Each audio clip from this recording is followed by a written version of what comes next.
So I wanted to do a movie review real quick for the Star Trek sequel that came out earlier in the summer, Star Trek Into Darkness. I saw the movie in theaters a few weeks ago. I never did a review on it. I've been wanting to. I just haven't gotten around to it.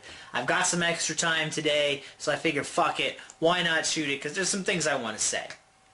So first let me go over the plot of the film. Well, here, let me just read what it says in the description here. The crew of the Enterprise is called back home to find an unstoppable force of terror from within their own organization has detonated the fleet. Oh my, and everything it stands for, leaving the world in a state of crisis. And with a personal score to settle, Captain Kirk and the crew go to a war zone world to capture a one-man weapon of mass destruction. Boy, that is one fucked up sounding plot. Lots of words like unstoppable, detonation, terror, explosive.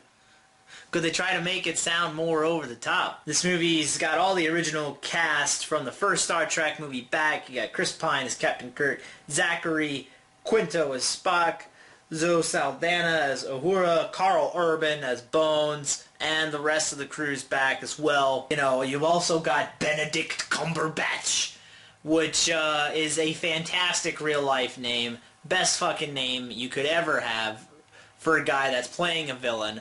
Too bad in this movie he's playing the villain Khan, which I'll get to in a little bit. I just want to go over...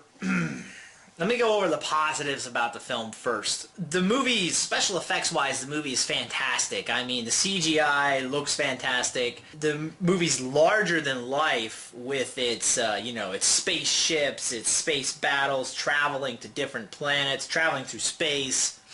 It all puts you in this futuristic, larger than life feel. The inside of the Enterprise is all shiny and sparkly and pipes and steam where it needs to be in the engine room, shiny and sparkly on the bridge. That's good stuff. There's nothing wrong there. The action scenes are jam-packed and they are very well executed. You know, it moves from one action scene to the other pretty consistently, and it's very fun to watch, very entertaining as far as action goes. There's a particular scene at the beginning of the film when they're on this like red planet and the natives look like super high def looking, super beautiful. I mean, it looked amazing.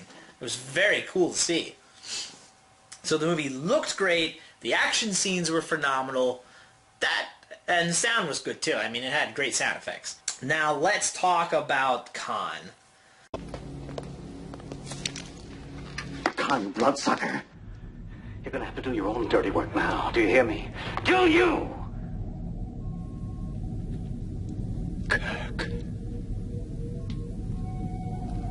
Kirk, you're still alive, my old friend.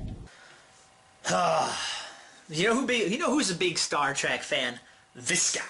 And when you are talking about Star Trek, you know what the best that Star Trek has to offer is? It's Wrath of Khan. Okay, Star Trek II, The Wrath of Khan, the original cast, the original Star Trek lore, I guess. Fantastic film. Best film in the series. Best story. One of the best stories told in the original Star Trek, possibly in the Star Trek universe in general.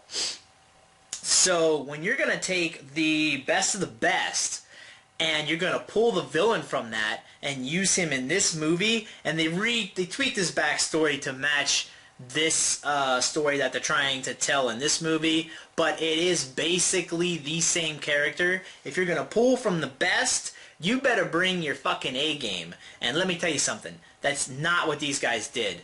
What they presented was not worthy of this villain being called Khan. I would have appreciated this movie more if the bad guy wasn't Khan. I mean, he has some generic fucking, name, and then it's just revealed that, oh, that name's fake, it's just Khan. I feel like they just created this fake name for this guy so that they can fool fans of the movie and the media before the movie was released. They had to try to write that into the fucking film. It felt stupid. The reason Khan did not work in this movie was because Khan was like the biggest one of the biggest badass villains Star Trek has ever faced, the Kirk and Spock and all them. One of the toughest villains they've ever fought. But that in the old Star Trek, in this remade version, Khan, I will say he was physically impressive. They definitely showed that he was super strong and he was a genetic freak. He could take down he could take down a dozen guys, all by himself, and he was a total badass in that respect, physically. But as far as mentally, trying to outsmart the crew, no, not so much. It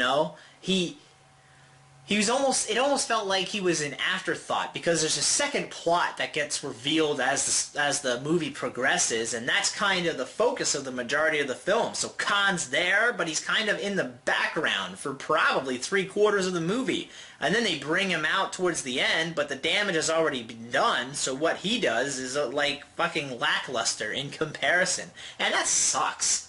I mean, you can't bring one of the best villains in Star Trek history and put him in this secondary role in your new movie just because what? Because you can? Because you thought, hey, I'm going to take a stab at it? No. You got to fucking bring your A game. You got to do the character justice. Fucking Ricardo Montalban nailed that role. Iconic. Will live forever in that role in the hearts and minds of Star Trek fans. But this fucking Benedict Cumberbatch, I mean, he does what he can. He's got a cool sounding voice and he acts like a badass, but he just doesn't have much to do. And I blame the writers. I blame J.J. Abrams. I like J.J. Abrams, and I like some of the stuff he's done previously as a director, but he should have left Khan alone. You don't fucking do that shit. And then they break out the classic scene from Star Trek II where Kirk is screaming, God! They do the exact same thing, slightly different in this movie. I'm not going to give away any spoilers for anybody that hasn't seen the film yet. But it's just fucking stupid. It felt totally lame. I mean, the first one was lame and corny too. In Star Trek 2, I'm not going to say that was like quality acting, but in this movie, it was done at a point where it was trying to be uber serious, and it just didn't come off that way. And it didn't feel corny and cheesy in a I'm having fun kind of way. It felt corny and cheesy in a I'm trying too hard kind of way. So I really didn't appreciate them taking Khan and taking certain scenes from the original Wrath of Khan movie and trying to redo them in this film and completely bombing on all respects. I mean, they just didn't pull it off. So I don't know why they thought that was a good idea, but it wasn't. It would have been fine if they would have done it well, but the problem is they didn't. It fucking sucked. It was garbage. And that was disappointing. So, unfortunately, because they did this, if they would have left Khan out of the movie and just had it even just be a different bad guy, I wouldn't feel so fucking so much dislike towards this film. But I don't hate it. It does get a lot of things right, but it's not as good as it should have been.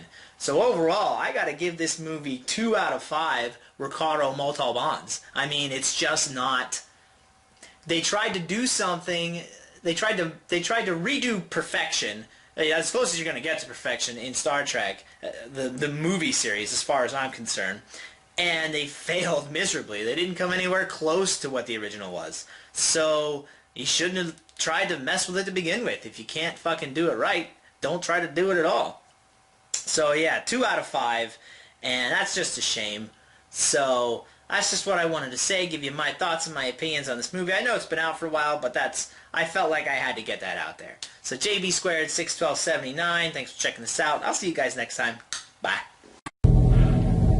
I shall leave you as you left me, as you left her, marooned for all eternity in the center of a dead planet.